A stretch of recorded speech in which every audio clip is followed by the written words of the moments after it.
اگلا سوال ہے کہ ایک حدیث میں آیا ہے کہ انسان صبح مومن ہوگا لیکن شام کو کافر ہو جائے گا، اور شام کو مومن ہوگا اور صبح کافر ہو جائے گا۔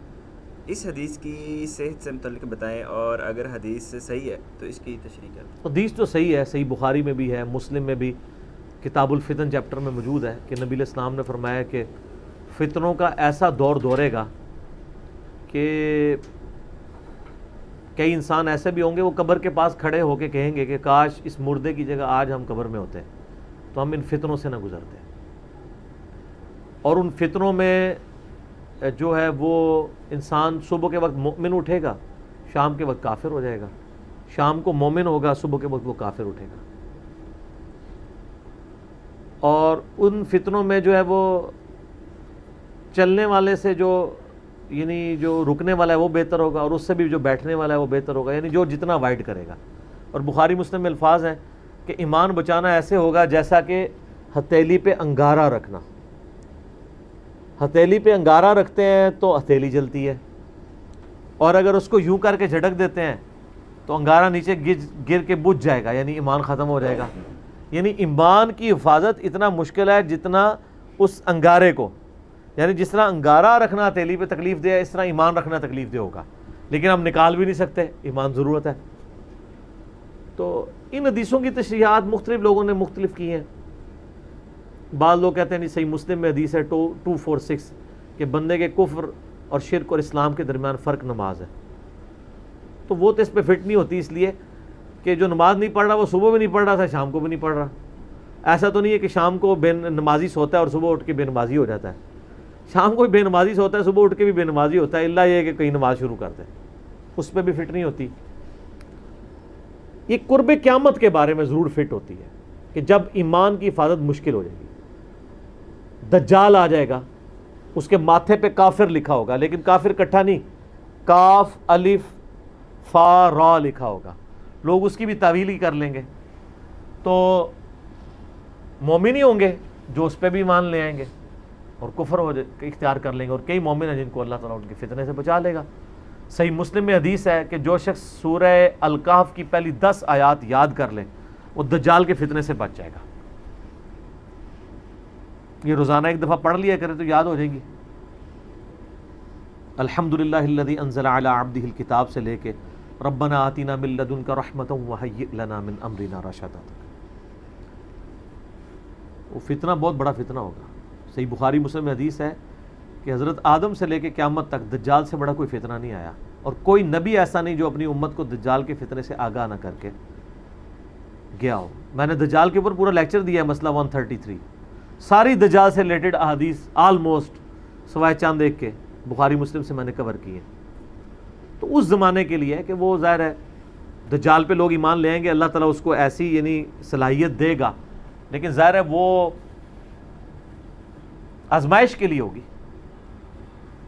زمین سے سبزہ اگائے گا، آسمان سے بارش برسائے گا، ایک مؤمن کھڑا ہو جائے گا کوئی علمی کتابی قسم کا، میں ثابت کروں گا علمی کتابی ہوگا، وہ کہے گا تو دجال ہے، وہ کہے گا میں رب ہوں مجھے رب مانو، وہ کہے گا میرا رب تو کانا نہیں تو کانا ہے، وہ کہے گا دیکھو میں سبزہ اگا رہا ہوں، میں بارش برسا رہا ہوں، یہ اللہ کی کوالٹیز ہیں، مجھے رب مانو۔ وہ کہے گا نہیں، مجھے میرے نبی کی حدیث پہنچی ہے کہ تو دجال ہے۔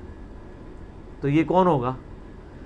کارنامے اور کرتب دیکھ کے موندے ہو جانے والے اور علمی کتابی، حدیث تو علمی کتابی بات ہے نا، وہ دیکھ کے بھی نہیں مانے گا، وہ کہے گا کہ اچھا نبی علیہ السلام فرماتے ہیں اس کے ساتھ آگ بھی ہوگی اور جنت بھی ہوگی، وہ آگ دراصل جنت ہوگی اور جو جنت ہے وہ اصل میں دوزخ ہوگی، اپنے ماننے والوں کو وہ جنت میں پھینک رہا ہوگا، اصل میں وہ دوزخ میں جا رہے ہوں گے، اور دوسروں کو وہ آگ میں پھینک رہا ہوگا، وہ جنت میں جا رہے ہوں گے، دنیا سے تو خیر چلے جائیں گے۔ تو نبی صلی اللہ علیہ وآلہ وسلم فرماتے ہیں، بخاری مسلم کے الفاظ ہیں، ایک مؤمن کھڑا ہوگا اور کوئی کہے گا تو دجال ہے، وہ کہے گا میں اتنے کرتب کروں مجھے مانو، کہے گا میں نہیں مانتا، مجھے نبی کی حدیث پہنچی ہے۔ تو وہ بھرے مجمع میں اس کو قتل کر کے اس کے سر پہ آرا چلا کے اس کے جسم کے 2 ٹکڑے کر دے گا، ایک ٹکڑا اس طرف اور ایک اس طرف، اور پھر اس کے درمیان چلے گا، یہ انشور کرنے کے لیے کہ واقعی میں نے 2 ٹکڑے کیے ہیں، نظر کا دھوکہ نہیں ہے۔ تو سر پھر سارے بزرگوں کو ماننے والے تو کہیں گے سر تھوڑے جا تو پھر کوئی نہیں، آج دے شیخ افضل قادر جیلانی ہی تو سی ہو، حالانکہ وہ بھی جھوٹ ہے، انہوں نے بھی کہڑا مردہ زندہ کیتا ہے۔ پھر وہ 2 ٹکڑوں کو جوڑے گا اور دوبارہ اس بندے کو زندہ کر لے گا اور کہے گا ہاں اب تو میں نے تجھے مار کے زندہ کیا، اب مجھے خدا مان۔ وہ کہے گا نہیں تو دجال ہے، تیری اس بات نے میرے ایمان میں اضافہ کیا ہے، کیونکہ میں نے نبی علیہ السلام سے سنا تھا، میرے تک یہ بات پہنچی تھی، علمی کتابی بات، یہ کتابی بات، بابیں نہیں کتابیں، کہ وہ ایک مومن کو قتل کر کے زندہ کر لے گا۔ اور نبی علیہ السلام کے الفاظ ہیں کہ وہ مومن اس وقت روئے ارض کا سب سے بہترین شہید ہوگا۔ اچھا اس کو زندہ کرے گا، پھر دوبارہ قتل کرنا ہے پہ وہ قادر نہیں ہوگا، اس کو قتل کرنا چاہے گا لیکن اللہ تعالیٰ اس کو بچا لے گا۔ تو علمی کتابی ہو گیا نا۔ تو یہ اس زمانے کی بات ہے کہ لوگ وہ سارے کرتب دیکھ کے ہی مان لیں گے۔ یا ایک اس کی تعویل میں نے جو سوچی ہے نا وہ یہ ہے، ہمارے اس پرفتن دور میں جس تکلیف سے مسلمان گزر رہے ہیں، خصوصاً اینٹی اسٹیٹ ایکٹیویٹیز اور مسلمانوں کو قتل کرنا لسانیت کی بنیاد پہ، پولیٹکس کی بنیاد پہ، یا مذہبی اختلافات فرقہ وارانہ کی بنیاد پہ، یہ بھی اسی کیٹیگری میں فال کرتا ہے کہ ایک شخص صبح کے وقت اس حال میں اٹھا ہے کہ وہ اپنے مسلمان بھائی کے قتل کو حرام سمجھتا ہے، لیکن کوئی مولوی، کوئی جہادی تنظیم اس کی ایسی برین واشنگ کرتی ہے کہ شام کے وقت وہ کسی مسجد پہ، امام بارگاہ پہ بم پھاڑنے کے لیے تیار ہو جاتا ہے۔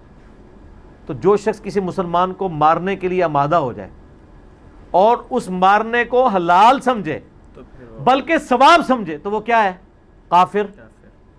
کیونکہ مسلمان کا قتل ناحق حرام ہے اور حرام کو حلال سمجھنے والا کیا ہے؟ کافر۔ تو میں نے یہ تعویل کی ہے کہ صبح کے وقت وہ مومن اٹھے گا، شام کے وقت برین واشنگ ہو کے وہ کافر ہو چکا ہوگا۔ شام کو مومن تھا، صبح کے وقت، رات کے وقت وہ کہیں اس کو برین واشنگ کی انہوں نے، صبح کے وقت وہ کسی پہ مسلمان کے قتل پہ آمادہ ہو گیا اور قتل جیسے بڑے گناہ کو حلال سمجھ لیا، کافر ہو گیا۔ سو نبی داؤد میں حدیث ہے کہ نبی صلی اللہ علیہ وآلہ وسلم نے فرمایا اللہ تعالیٰ یا تو شرک کو معاف نہیں کرے گا یا کسی مؤمن کو ناحق قتل کیا گیا اس گناہ کو معاف نہیں کرے گا، باقی ہر گناہ معاف کر دے گا۔ لہٰذا یہ جو قرآن کی آیت ہے نا، آیت نمبر 48 اور 116 سورہ نساء کی، ان اللہ لا یغفر ان یشرک بہ ویغفر ما دون ذلک لمن یشاء، اللہ شرک کو معاف نہیں کرے گا، اس کے علاوہ ہر گناہ جس کے لیے چاہے گا معاف کر دے گا، مگر جس کے لیے چاہے گا۔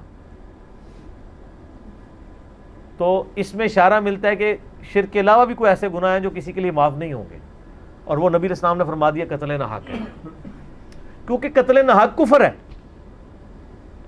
آپ مومن کے قتل کو حلال سمجھے ہوئے، سورہ نساء میں بھی ہے، میرا مسئلہ 28 پورا ریکارڈڈ ہے کہ جس نے کسی مومن کو ناحق قتل کیا اس کی جزا ہمیشہ کے لیے دوزخ ہے، ہمیشہ کے لیے، کیونکہ اس نے حلال سمجھ لیا نا اس کو، حرام کو حلال۔ ایک بندہ زانی ہے، گناہگار ہے، لیکن ایک زنا کو کہتا ہے میں حلال سمجھتا ہوں، وہ کافر ہے۔ کسی بھی شریعت کی حرام کو حلال سمجھنا، حرام کو حرام سمجھتے ہوئے کرنا گناہ ہے، حرام کو حلال سمجھتے ہوئے کرنا کفر ہے۔ تو بڑا سینسٹیو معاملہ ہے۔ تو یہ بھی پرفتن دور میں ہو سکتا ہے۔ اس کو سپورٹیو وہ بخاری مسلم میں حدیث ہے کہ نبی علیہ السلام نے فرمایا قیامت کے قریب حرج عام ہو جائے گا۔ صحابہ نے کہا حرج کیا ہے؟ تو فرمایا کہ قتل، خون ریزی۔ قاتل کو نہیں پتا ہوگا کہ وہ کیوں مار رہا ہے، اور مقتول کو نہیں پتا ہوگا کہ مجھے کیوں قتل کیا جا رہا ہے۔ سر جو لوگ مسجد میں نماز پڑھنے گئے ہیں یا امام بارگاہ میں گئے ہیں یا کسی جلسے جلوس میں گئے ہیں، ان بیچاروں کو تو پتہ ہی نہیں تھا کہ ہمیں کیوں مارا جا رہا ہے، اور جو مارنے والا ہے اس کو بھی نہیں پتا میں کیوں مار رہا ہوں، اس کی بھی برین واشنگ ہوئی ہوئی ہے۔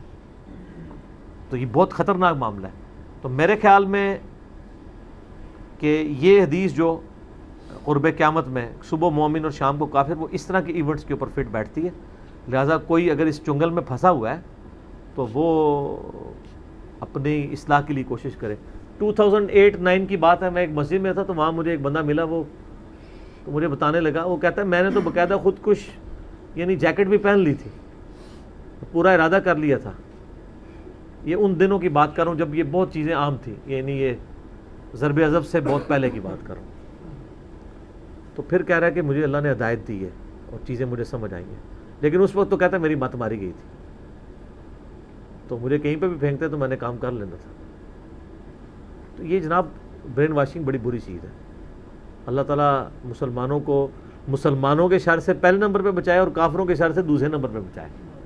کیونکہ مسلمان تو آپ کو ثواب سمجھ کے قتل کریں گے, کافر تو دشمنی میں کریں گے, ان کا تو چانس ہے کہ بھی آپ کو معاف کر دیں, لیکن جو ثواب سمجھ کے آپ کو قتل کر رہا ہے نا, وہ تو انشاءاللہ جب تک وہ اپنی جنت پکی کروا کے آپ کو جنت میں بھیج کے اپنی جنت پکی نہیں کرواتا نا, اس وقت تک اس کو سکون نہیں آنا. ٹھیک ہو گیا. اور بھائی جس کی برین واشنگ کی جاتی ہے پھر اس کا کیا قصور ہے کہ اگر وہ ایک بندے کی برین واشنگ ہو گئی ہے, اس کی مت ہی ماری گئی ہے, تو پھر نہیں, اس کا قصور تو ہے نا. آپ کوئی بندہ برین واشنگ کر کے کافر ہو جاتا ہے تو اب اللہ نے اس کو اس وجہ سے تو معاف نہیں کرنا نا. اپنی عقل استعمال کریں نا. برین واشنگ یہ تو نہیں ہوئی ہے کہ انہوں نے دماغ میں کوئی کان کے راستے ٹوٹی داخل کر کے دماغ ختم کیا ہے.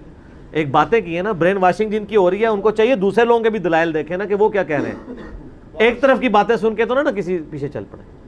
ٹھیک ہوگا.